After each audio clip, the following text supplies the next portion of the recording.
आजची ही चवळीची उसळ जरा वेगळ्या पद्धतीची आहे. आपण तो व्हिडिओ बघूया.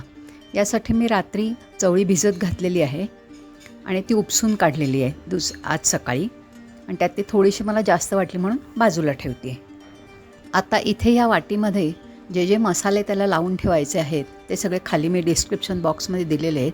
ते सगळे एकत्र करणारे वाटीमध्ये घेऊन ते त्या चवळीमध्ये घालायचे आहेत. त्याचप्रमाणे कांदाही घालायचा. माझ्याकडे हा थोडा बारीक चिरलेला कांदा शिल्लक होता तो, आणि उभा चिरलेला कांदा, असं दोन्ही मी त्याच्यात घालते आहे.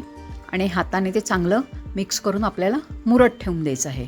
त्याच्यावर त्याप्रमाणे मी झाकण ठेवून अर्धा तास तसंच ठेवून देणार आहे.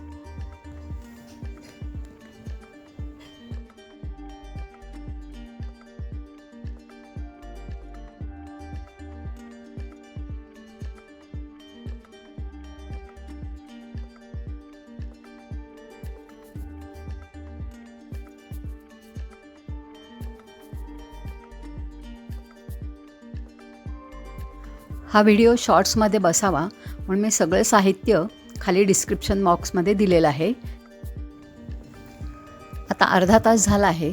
त्यानंतर आपण नेहमी जशी चवळी शिजवतो तसंच करायचं आहे, पण ह्याचे मसाले अजून थोडे वेगळे आहेत. त्याकरता कुकरमध्ये मी तेल तापत ठेवलं आहे. तेलामध्ये लसूण आणि हे बाकीचे सगळे खडे गरम मसाले हे घालायचे आहेत. मी बहुतेक सगळ्या उसळींमध्ये ही घरी केलेली जी खोबरं लसणाची चटणी असते ती पण घालते आहे, आणि थोडंसं लाल तिखट तेलात घालते जेणेकरून तर्री अशी छान येईल.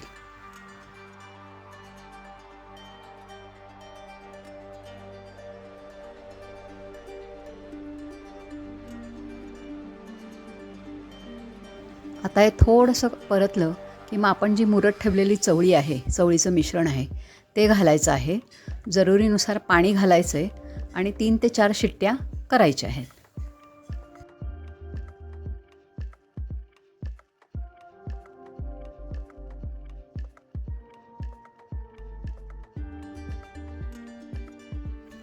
या चमचमीत उसळीबरोबर मी खोबरं दह्याची कोशिंबीर घेतलेली आहे.